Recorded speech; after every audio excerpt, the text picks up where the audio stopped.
وصفيه الذي أنقذ هذه الأمة من الهمجية الحيوانية الشعوذية إلى حياة وحدة التوحيد، وهو محمد صلى الله عليه وسلم ابن عبد الله ابن عبد المطلب ابن عبد مناف ابن هاشم ابن قصي ابن كلاب ابن مرة ابن مدركة ابن إلياس ابن نزار ابن معدي عليه الصلاة والسلام.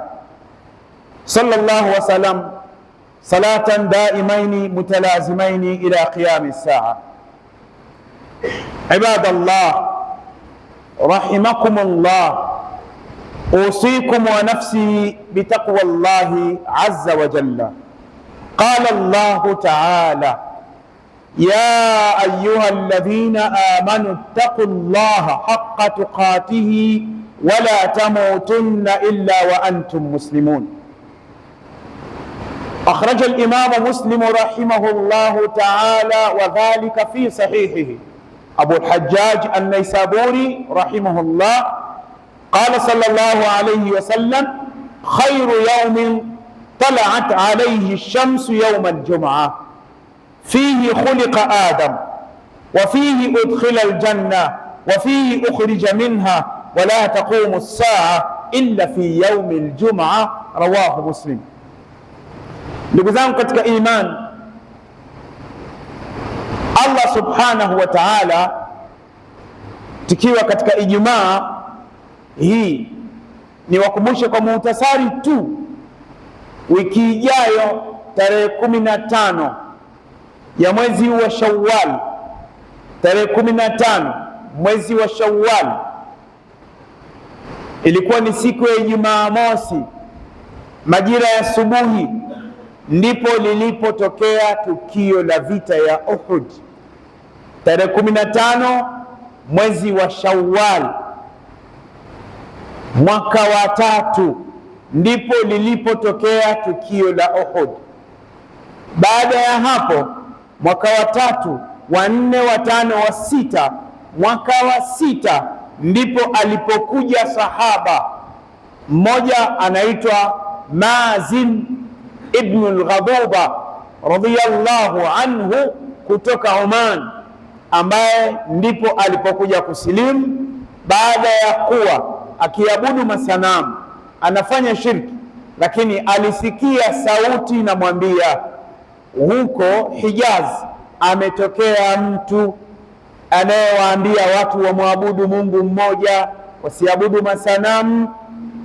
Bahati nzuri katika biashara wanatembea hapa na pale, akawa amekuja Mwarabu mmoja kutoka Hijaz, maeneo ya Makka, na alikuwa na habari na Mtume sallallahu alaihi wasallam.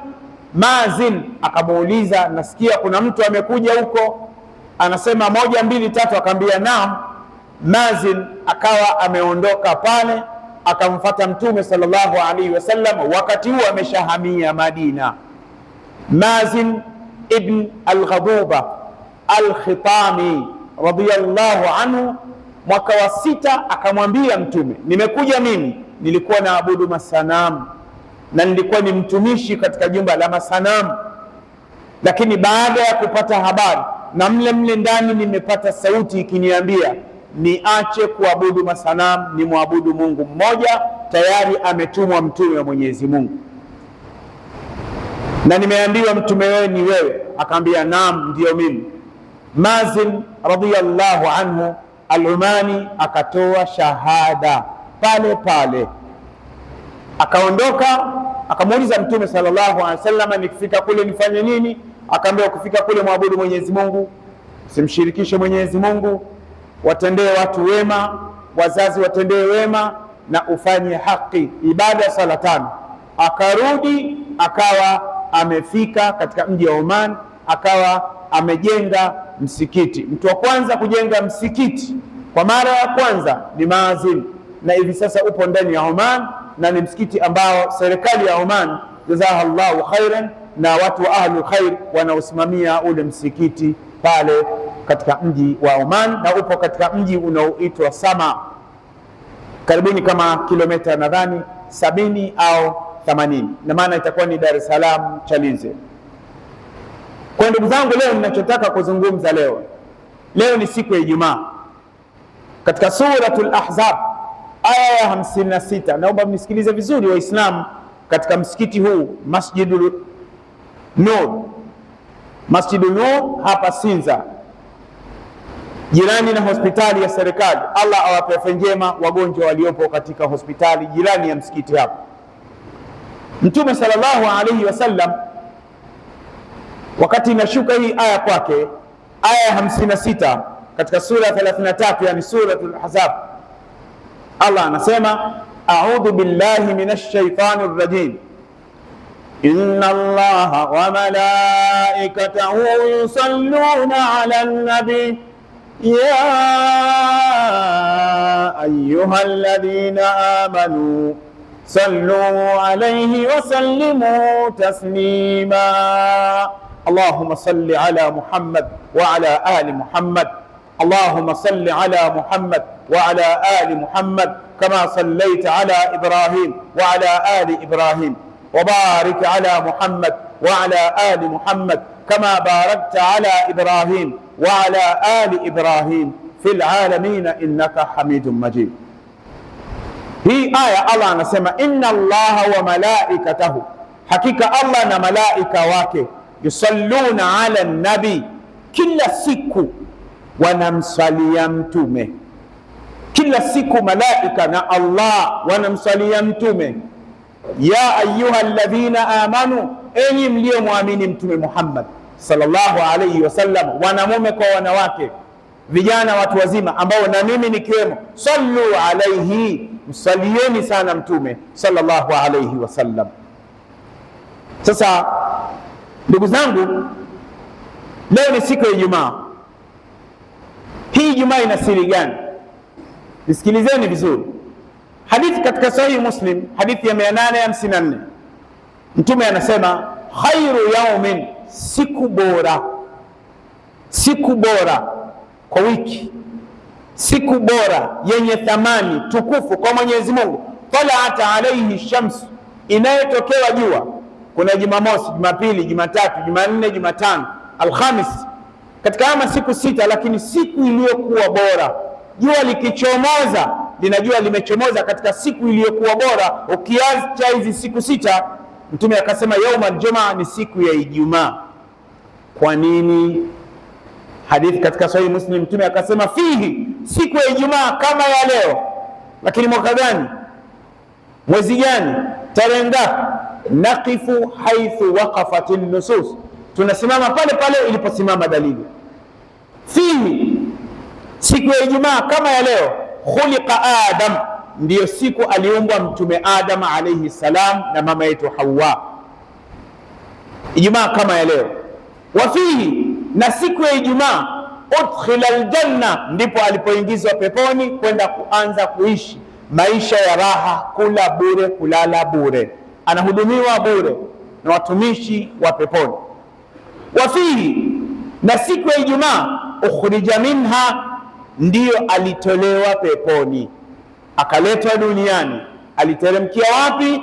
Ukirejea katika vitabu vya Maalimu Tarikh, Mu'jamul Buldan ya Imam Al-Yaqut Al-Hamawi rahimahullah, unakwenda katika kitabu kingine Ar-Rawdul Mi'tar fi Khabar Al-Aqtar ya Abdul Mun'im Al-Himyari rahimahullah, anasema mtume Adam nazala fi Sarandib, mtume Adam aliteremshiwa katika mji wa Sarandib. Sarandib ala wazni aqawil, aliteremkia Sarandib. Sarandibu kwa sasa hivi ni wapi? Wakati ule Sarandibu ilikuwa ni ndani ya India, lakini baada ya nchi kujitenga, paraganyiko, wakoloni hawa, hivi sasa Sarandib ni nchi maalum, ni Sri Lanka. Aliteremkia katika mlima hivi sasa unaitwa Jabal Baba Adam, ambapo watu watalii wazungu wanakwenda kule, wanafika wanaona, na sisi Waislamu ni sifuri, hatufiki. Na kwa sababu Waislamu hatujihusishi na historia, ndio maana tunadanganywa sana, tunaambiwa sana, mpaka hata watoto wetu wanaambiwa asili ya mwanadamu ni nyani. Asili ya mwanadamu ni nani? Ni nyani. Watoto wetu wanafundishwa namna hiyo. Nani anawafundisha namna hiyo? Ni mwalimu. Anawaambia asili ya mwanadamu ni nani? Ni nyani. Lakini tunasema ticha, wewe mwenyewe nyani? Ticha, wewe mwenyewe nyani?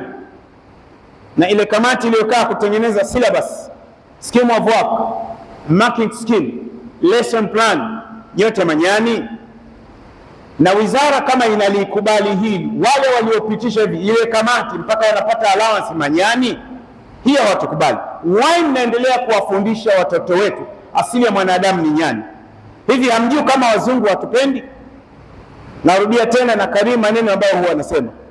Wazungu wanatuletea mitumba, wanatuletea mitumba, taulo zimechafuka, nguo za ndani chafu sana, na tunazigombea, tunazinunua, wengine wanaendesha maisha yao mashallah. Swali linakuja, je, nguo hizi sisi wa Afrika, nguo zetu tukifua baada ya kuchoka zikapigwa pasi zikawekwa madawa tukawapelekea Ulaya, watanunua? Hawawezi kununua, because hawataki kuvaa nguo za nyani.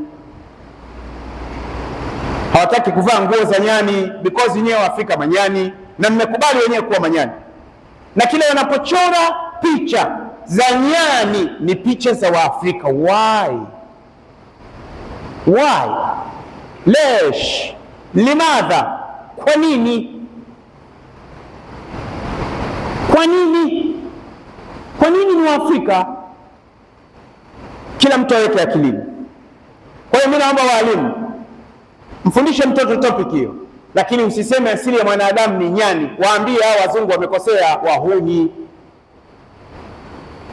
Maana hata ukienda katika kamati za wanataaluma Tanzania, wakae pale wanataaluma wote, maprofesa, unaambia anayekubaliana kwamba nyani anyoshe mkono. Hakuna atakayonyosha mkono.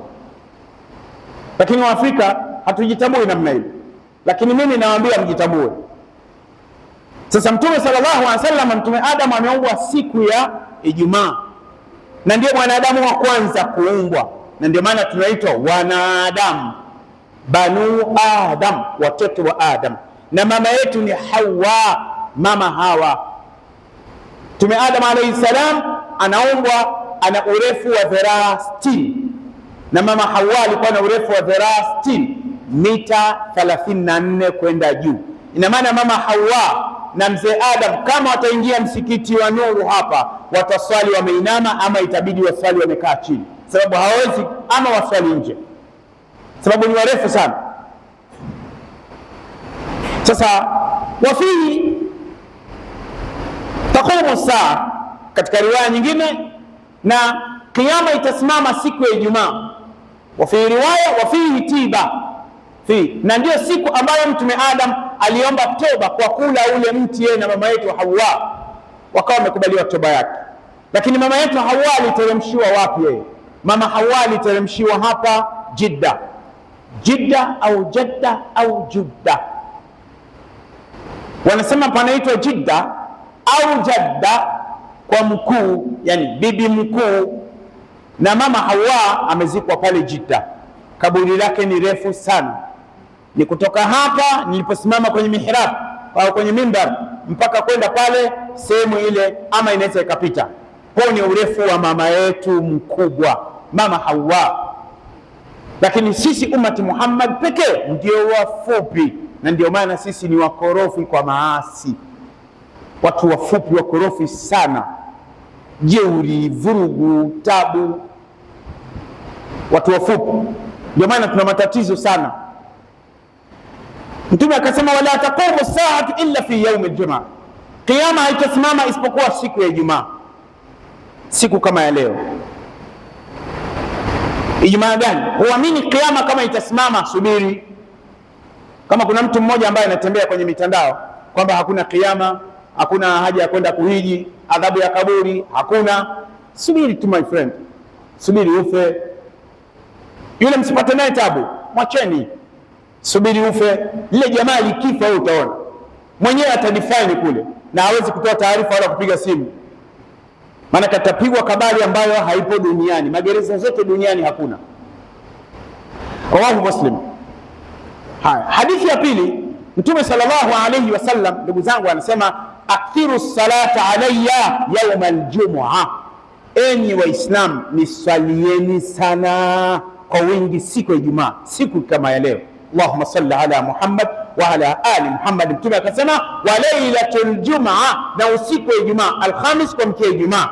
Mtume akasema faman salla alayya salatan, yoyote atakayeniswalia mimi Mtume. Akasema Allahumma salli ala Muhammad wa ala ali Muhammad sallallahu alayhi ashra, Allah anamsalia mara 10. Tusipoteze muda wetu kwenye Simba na Yanga, Liverpool, Man U, Chelsea. Sipoteze muda wetu kuzungumzia habari ya duniani, mambo yanatokea nini.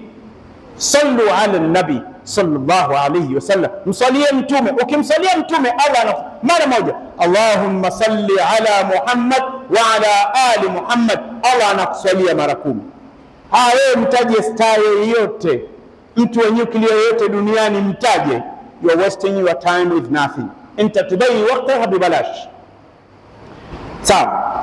Hadithi inayofuatia, Mtume sallallahu alayhi wasallam anasema inna min afdal ayyamikum yawm aljumaa, katika masiku yenu Waislamu iliyokuwa bora ni siku ya Ijumaa.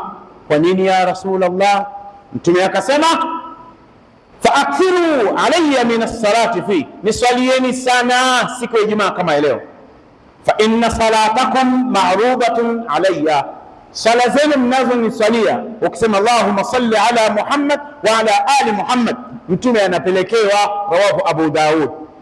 Masahaba wakamuuliza wa kaifa turadu salatuna, au wa kaifa turadu salatuna au alayka waqad aramta, sala zetu zinakufikia vipi ya Rasulullah wakati umeshaoza? Qala, Mtume akasema inna Allah, hakika ya Allah, harrama ala al-ardi, ameipiga marufuku ardhi, ajsad al-anbiya, kuozesha miili ya mitume. Mitume hawajaoza. Na Umar ibn al-Khattab radiyallahu anhu anasema kullu du'ain mahjubun, kila dua inaziwiliwa, hatta yusalli ala nabii au tusalli ala nabii, mpaka umsalie Mtume. Omba dua uombavyo, omba dua hata ikifika nusu saa, kama hujamsalia Mtume haina thamani. Kwa hiyo unaanza vipi? Alhamdulillahi rabbil alamin, Allahumma salli ala Muhammad wa ala ali Muhammad. Omba dua yako, omba shida zako. Ukimaliza wa sallallahu wasallam, au unaweza ukasema Allahumma salli ala Muhammad wa ala ali Muhammad alhamdulillahi rabbil alamin. Hiyo ni faida ya kumsalia Mtume sallallahu alayhi wasallam. Ukienda katika kitabu kinachoitwa Bustanul Wa'idhin cha Imam Ibn al-Qayyim al-Jawzi rahimahullah, anasema maneno haya. Waislamu, chukueni maneno haya kupitia hawa watu wa mitandao. Allah wabarikie katika hichi wanachokifanya, kwa sababu wanaeneza mambo ya khair. Watu wa mitandao ya Kiislamu, enezeni mambo ya khair, msieneze mambo ya fitna, sababu katika watu ambao adhabu ya kaburi inawasubiri ni watu wa mitandao, watu wa media. Watu wa media watachapwa sana kaburini. Hawaamini, wewe subiri wafe. Fitna zote duniani ni wao, wanagombanisha nchi ni wao, wanaongeza chumvi wao. Mpaka juzi tarehe 29 hapa kwetu watu wa media walikuwa ni wao. Hamiamini haya, mnaweza kusema usagani huko kwenye comment, watacomment na watatukana. Bwana wanatuchamba huko, yani wanatuchamba sana mashekhe. Lakini my friend, wewe ni chambe mpaka nibakie mifupa, hunisubiri lolote kuja nileta duniani. Sija kupiga mzinga, sija kuandikia, mimi sina chawa, sina timu. Mimi niko kivyangu hapa, nimepiga bei waka hapa, nikimaliza ndondoi basi narudi nyumbani, navua kanzu, napiga shati na kwa mtu wa kawaida tu. Ukitaka kujua mimi ni shekhe, ingia katika viwanja vyangu, kama vile mcheza karate, mcheza taekwondo. Ukimkuta barabarani unamtembea, unamkuta utadhani anacheza taarabu, mchokoze uone. Akikugusa kidogo tukalu, watu wasema huyu jamaa amepigwa na mashine nini. Sawa. Sasa tunatukanwa sana, wala msio na wasiwasi, tukaneni mpaka mmalize matusi yote, lakini mimi si mind. Sawa. Imam Ibn Qayyim al-Jawzi rahimahullah anasema Chukueni ndugu zangu, idha arada Allahu bi'abdihi khairan yassara lisanahu lissalati ala Muhammad sallallahu alayhi wasallam. Mwenyezi Mungu, Ibn Qayyim rahimahullah anasema katika Bustani Wa'idhin kitabu, Mwenyezi Mungu anapokupendelea kwamba wewe ni katika watu wa kheri, basi ulimi wako kila wakati Allahumma salli ala Muhammad wa ala ali Muhammad, Allahumma salli. Ukiona una kawaida ya kumsalia mtume, basi ujue tayari Mungu ameshaweka tiki, amemwambia malaika, mja wangu mwema huyo, mshampa kibali. Ndugu zangu katika imani, miongoni mwa faida za kumsalia mtume, hadithi ya mwisho, faida ya kumsalia mtume ina faida gani? Naomba hiyo mchukue. Ubay ibn Ka'b radiyallahu anhu anasema, qultu, nilimwambia ya Rasulullah, ewe mtume wa Allah, inni ukthiru salata alayka, mimi ninakusalia sana.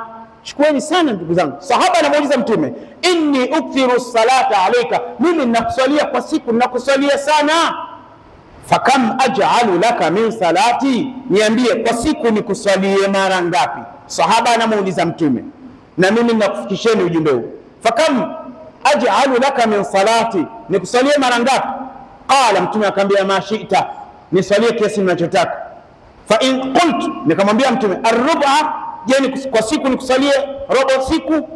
Qala, mtume akamwambia, ma shi'ta, ukitaka robo siku. Fa in zid, je, nikiongeza, fa huwa khairun lak, itakuwa ni khair. Qala ma shi'ta, fa qultu an-nisf, je, nimsalie mtume nikusalie nusu ya siku? Qala ma shi'ta. Yule bwana akamuuliza, mwisho akamwambia mtume, qultu, nikamwambia mtume, fa thuluthain, je, nikusalie thuluthi ya siku? Qala ma shi'ta, unachotaka, kiasi unachotaka. Qultu fa in zid, ukizidisha ni khair. Qultu aj'alu laka salati kullaha, yule bwana akamwambia, basi mimi sala yangu, yani kila siku, yani kutwa nzima, maisha yangu yote itakuwa ni kukusalia wewe. Sikiliza hiyo, chukua, itakuwa ni kukusalia wewe. Je, ukimsalia mtume uhai wako wote, faida yake ni nini? Akaieleza mwenyewe mtume sallallahu alaihi wasallam, akamwambia, idhan, kama ni hivyo, maisha yako itakuwa ni kumsalia mimi mtume, tukfahamaka, Mungu atakuondolea matatizo yako mazito yako, wa yughfaru laka dhambuka, utafutiwa madhambi yako. Akhrajahu al-Albani fi sahihi Tirmidhi, ni hadithun hasan. Kwa ina maana kama una shida zako, una dhiki zako, una matatizo yako, salie sana mtume sallallahu alaihi wasallam, kisha unamwambia ya rab, ya rab, ya rab, ya rab, sema ya rab, ya rab. Na mtume anasema, mwanadamu anaposema ya rab, ya rab, ya rab, malaika huwa anaambia ya rab, mja wako anakuita, huwa anageuka, mbia, anasema nini? Ya rab, anakwambia taja shida zako. Salatu ala nabi sallallahu alayhi wasallam. Barakallahu li wa lakum bil Qur'an al-azim wa nafa'ani wa iyyakum bil ayati wa dhikri al-hakim. Aqulu qawli hadha astaghfirullah li wa lakum wa lisa'iril muslimin fastaghfiruhu innahu huwal ghafurur rahim wa huwal barrul karim.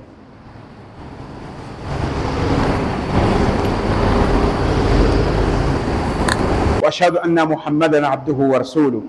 Ndugu zangu katika imani, mtume anasema, man sallama alayya, anayenitolea salamu mimi mtume, assalamu alayka ya Rasulullah, raddallahu ilayya ruhi, Allah ananirejeshea roho yangu, hata arudda alayhi salam, mpaka nimrejeshee na mimi wa alaykumus salam.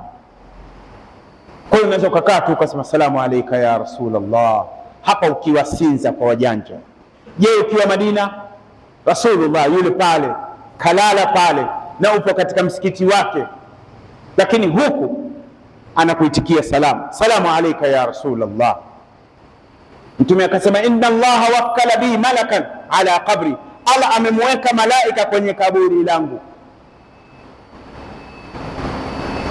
Fa idha sallama alayya ahad, anaponitolea salamu mmoja, qala malaku, yule malaika anamwambia, inna fulanan, hakika fulani bin fulan, sallama alayka, amekutolea salamu. Katika riwaya nyingine, salla alayka saa, amekuswalia sasa hivi. Allahumma salli ala Muhammad wa ala ali Muhammad. Inna Allaha malaikatahu yusalluna ala nabi ya ayyuhalladhina amanu sallu alayhi wa sallimu taslima. Allahumma salli ala Muhammad wa ala ali Muhammad kama sallaita ala Ibrahim wa ala ali Ibrahim wa barik ala Muhammad wa ala ali Muhammad kama barakta ala Ibrahim wa ala ali Ibrahim innaka Hamidum Majid. Allahumma salli ala Muhammadin wa ala ali Muhammad. Allahumma salli ala Muhammadin wa ala ali Muhammad. Allahumma salli ala Muhammadin wa ala ali Muhammad. Allahumma salli ala Muhammadin wa ala ali Muhammad. Allahumma salli ala Muhammadin wa ala ali Muhammad. Allahumma salli ala Muhammadin wa ala ali Muhammad fil alamin innaka Hamidum Majid. وارض اللهم عن جميع صحابة رسول الله وخاصة منهم أبو بكر رضي الله عنه وعمر رضي الله عنه وعثمان رضي الله عنه وعلي رضي الله عنه وعن جميع صحابة رسول الله أجمعين. ربنا آتنا في الدنيا حسنة وفي الآخرة حسنة وقنا عذاب النار. Allah tupe afya njema katika familia zetu. Allah tupe afya njema katika majumba yetu. Allah tupe afya njema katika mahospitali. Kuna ndugu zetu wagonjwa wapo hospitali, Allah wape afya njema. Allah wabarikie madaktari wa hospitali ya Sinza na hospitali tibu wagonjwa, ndugu zetu, jamaa zetu wapate kurudi majumbani wakiwa na afya njema ya rabbal alamin. Ya Rabbi, kuna wagonjwa wamelazimika kutembea barabarani kwa ajili ya kutafuta riziki zao za halali. Allah wape afya njema. Allah tupe mvua yenye kheri na baraka katika nchi yetu. Allah tupe mvua yenye kheri na baraka katika nchi yetu. Allah tupe mvua yenye kheri na baraka katika nchi yetu. Allah, tunakuomba amani katika nchi yetu. Tunakuomba amani katika nchi yetu. Tunakuomba amani katika nchi yetu. Allah mpe afya njema rais wetu Mama Samia. Allah mpe afya njema, muondolee dhiki wale ambao ni maadui zake, wanamsema yeye hayupo, wanamtamka maneno mabaya wakati hayupo. Allah umlinde na fitna zao. Allah umlinde na fitna zao. Allah wabarikie mawaziri wa mambo ya ndani na naibu wake pamoja na watu wa usalama wote mipakani. Allah wape afya njema, wasimamie ulinzi na amani katika nchi yetu ya rabbal alamin, ya rabbal alamin. Allah fungua riziki zetu, tuongezee vipato vya riziki, tuongezee vipato vya riziki, tuongezee vipato vya riziki ya rabbal alamin. Wajalie wale ambao wanaokwenda haji waende wakahiji, na wale ambao wanaokwenda umra waende umra ya rabbal alamin. Ibadallah rahimakumullah. Inna Allaha ya'murukum bil adli wal ihsan wa ita'i dhil qurba wa yanha 'anil fahsha'i wal munkar wal baghi ya'idhukum la'allakum tadhakkarun. Aqimis salah. Vijana wangu, washikaji wangu, pandisheni suruali, mnaonyesha boxer. Sipendi kabisa, mimi kazi yangu ni kuwatoboa.